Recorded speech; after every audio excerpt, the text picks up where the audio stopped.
रत्न भंडार के बाद फिक्र में देखते हैं हिंदुस्तान की उस धरोहर को जिसकी 200 साल बाद वतन वापसी हुई है। जरा ध्यान से यहां पर देखिएगा, ये है वो धरोहर। ये देख रहे हैं आप, इसकी तस्वीर आप टीवी स्क्रीन पर अब देखने जा रहे हैं। ये हिंदुस्तान के महान योद्धा छत्रपति शिवाजी महाराज का वो हथियार है जिससे उन्होंने एक धोखेबाज मुस्लिम आक्रांता के षड्यंत्र को पल भर में नाकाम कर दिया था। इसमें शिवाजी की वीरता और शौर्य की कहानी छिपी है। इस शस्त्र का नाम है बाघनख। बाघनख, सही सुना आपने। यह छत्रपति शिवाजी महाराज का बाघनख है। इसकी वतन वापसी हो चुकी है। जैसा इसका नाम है वैसा ही इसका काम है। इससे किया जाने वाला हमला बाघ के नाखून की तरह होता है और इसीलिए इसे बाघनख कहा गया। यह वो हथियार है जिस पर मुगल आक्रांता की मौत लिखी थी। बाघनख वो हथियार है जिससे मुगलों के खतरनाक लड़ाके का पेट चीर दिया गया था। इतिहास की किताबों में इसके कई किस्से आपने सुने होंगे। हो सकता है स्कूल की किताबों में भी कई बच्चों ने बाघनख के बारे में पढ़ा हो। आज फिर से इतिहास के उन पन्नों को पलटने का वक्त आ गया है। आज हम आपको शिवाजी, बाघनख और धोखेबाज अफजल खान के खात्मे की पूरी कहानी सुना रहे हैं। पहले जानिए बाघनख को कब लाया गया और अब आगे इसे कहां रखा जाएगा। शिवाजी का बाघनख करीब 200 साल बाद ब्रिटेन से भारत लाया गया है। ब्रिटेन के विक्टोरिया और एल्बर्ट म्यूजियम से बुधवार को छत्रपति शिवाजी का बाघनख हथियार मुंबई लाया गया। 19 जुलाई को महाराष्ट्र के सतारा में छत्रपति शिवाजी म्यूजियम में प्रदर्शनी में रखा जाएगा। 7 महीने तक शिवाजी का बाघनख छत्रपति शिवाजी म्यूजियम में रहेगा। इसे बुलेट प्रूफ ग्लास में रखा जाना है और इसके लिए सुरक्षा व्यवस्था बहुत कड़ी है। महाराष्ट्र में संस्कृति मामलों के मंत्री सुधीर मुंगटीवार के अनुसार इसे ब्रिटेन से भारत लाने में करीब 14 लाख रुपए खर्च हुए हैं। वर्षों की कोशिश और बातचीत के बाद लंदन के म्यूजियम ने बाघनख को 3 साल के लिए भारत को सौंपा है। अब सतारा में बाघनख का इंतजार हो रहा है। इसके स्वागत की तैयारी हो रही है। साथ साथ इस पर राजनीति भी हो रही है। कई लोग ये सवाल भी उठा रहे हैं कि 3 वर्ष के लिए उधार पर इसे क्यों लाया गया है। आप सिर्फ 120 सेकंड की न्यूज रील में देखिए कि बाघनख की वतन वापसी पर महाराष्ट्र में क्या माहौल।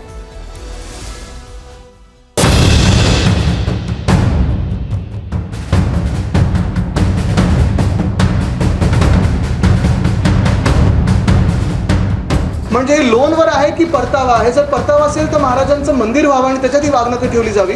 पण पहिली गोष्ट म्हणजे ही वाघनखं शिवकालीन आहेत की छत्रपती शिवाजी महाराजांनी वापरलेली आहेत ह्याचं स्पष्टीकरण यावं। आणि दुसरं म्हणजे हे लोन आहे की परतावा आहे?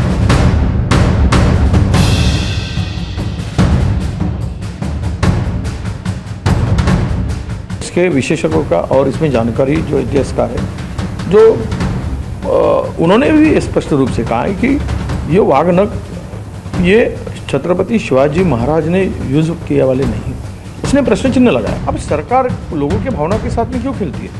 अगर नहीं है, अगर है तो उसका स्पष्ट रूप से पुरावा देना चाहिए। बातों से काम नहीं चले। जी महाराज के नाम पे वोट की राजनीति के लिए ये सब करना ये तो गलत है ना।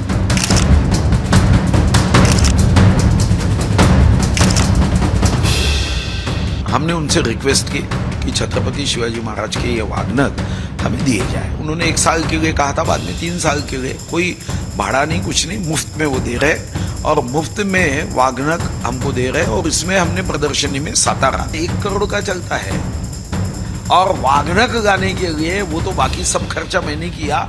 सिर्फ ये सरकारी दौरा रहना चाहिए करके जाने आने की टिकट और रहने का, इतनी 2 ही बातें मैंने की। तो आपके पेट में इतना दर्द होगा? आपके मन में यह प्रश्न जरूर उठ रहा होगा कि जब बाघनख शिवाजी की शक्ति की निशानी है तो यह अंग्रेजों के पास कैसे पहुंचा। इसको लेकर कई इतिहासकारों का कहना है कि आज से लगभग 206 साल पहले बाघनख को एक अंग्रेज को उपहार में दिया गया था।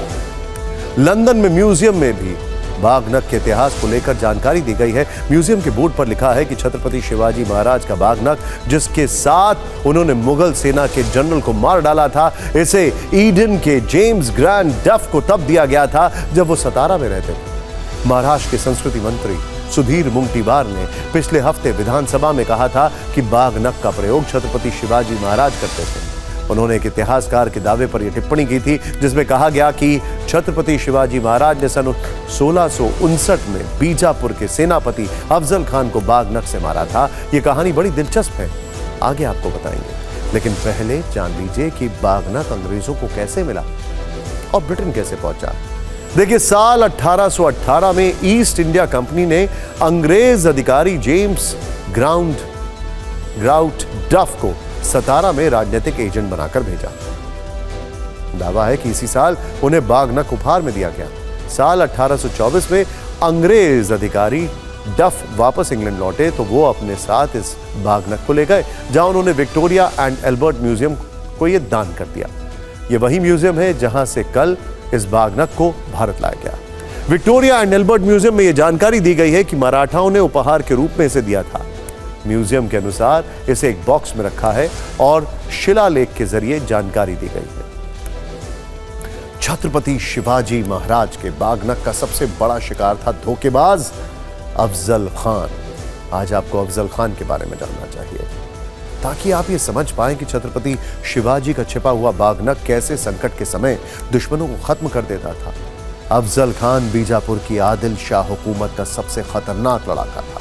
अफजल खान के बारे में कहा जाता है कि वो दुश्मन को मारने के लिए किसी भी हद तक जा सकता था, यानी युद्ध के नियम और मर्यादाएं तोड़ देता था। यह भी कहा जाता है कि युद्ध में धोखा देना ही अफजल खान का सबसे बड़ा हथियार था। धोखे से वार करने की कला के कारण ही अफजल खान ने आदिल शाह की सल्तनत में खास जगह बनाई थी।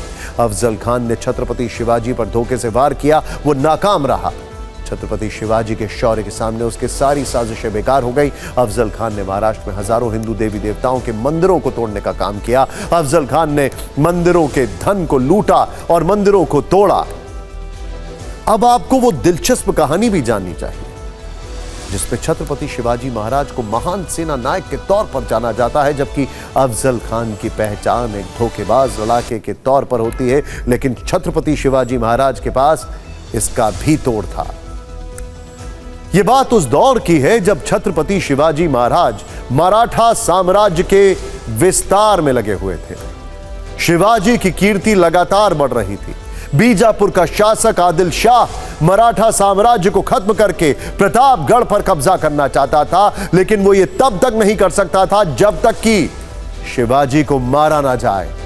मराठों पर कब्जा और शिवाजी को मारने की जिम्मेदारी आदिल शाह की मां ने अफजल खान को दी। सोचिए, अफजल खान युद्ध से पहले छल से छत्रपति शिवाजी महाराज की हत्या करना चाहता था। उसने शिवाजी महाराज को प्रतापगढ़ के पास मिलने का संदेश भेजा। शिवाजी ने खान का यह संदेश स्वीकार किया और दोनों की मुलाकात का स्थान तय हुआ। छत्रपति शिवाजी महाराज और अफजल खान की मुलाकात प्रतापगढ़ के पास शामियाने में हुई। शिवाजी तैयार थे। शिवाजी महाराज को पता था कि अफजल खान की मंशा क्या है। अफजल खान जैसे ही शिवाजी महाराज से गले मिला, उसने हाथ में बांधा चाकू शिवाजी की पीठ पे घोंपने की कोशिश की, लेकिन शिवाजी पहले से तैयार थे। वो एक ढाल पहनकर आए थे और शिवाजी महाराज को पता था कि अफजल खान धोखा देने वाला, इसीलिए वो पहले से ही हाथ में बाघ नख पहने हुए थे। जैसे ही अफजल खान ने शिवाजी पर हमला किया, उन्होंने अफजल खान का पेट बाघ नख से चीर दिया। बाघ नख के निर्माण के बारे में हमने रिसर्च की तो विभिन्न स्रोतों से हमें रोचक जानकारियां मिली। सबसे प्रचलित अनुमान यह है कि बाघ नख लोहे से बनाया जाता है। लोहे को मजबूत और धारदार बनाने के लिए ऊंचे तापमान पर इसे गर्म किया जाता है और फिर विशेष तकनीक से इसे नुकीला आकार दिया जाता है, पैना बनाया जाता है। कुछ इतिहासकारों का मानना है कि इसमें अन्य धातु जैसे तांबा, चांदी भी मिलाई जाती है, जिससे यह और मजबूत और टिकाऊ बन जाता है। यह भी एक प्रचलित मत है कि बाघ नख का नाम वास्तविक बाघ के नाखूनों से प्रेरित था और इसे जानवरों के नाखूनों को धातु के साथ ढालकर बनाया जाता था। इसके साथ ही कई जगह लकड़ी से बने बाघ नख का भी उल्लेख मिलता है। ऐसा संभव है कि लकड़ी का उपयोग हल्के वजन वाले बाघ नख बनाने के लिए किया जाता था और उससे अभ्यास किया जाता था। कुल मिलाकर बाघ नख चाहे जिस भी चीज से बना हो, लेकिन इससे अच्छी खासी चीरफाड़ हो जाती है। आज इसे लेकर जो राजनीति हो रही है उसे भी एक तरफ से चीरफाड़ वाली राजनीति ही कहेंगे। विपक्ष के सवाल इस बात पर हैं कि बाघ नख को अगर 3 वर्षों के लिए हिलाया गया तो इसे वतन वापसी कैसे कहा जा सकता है।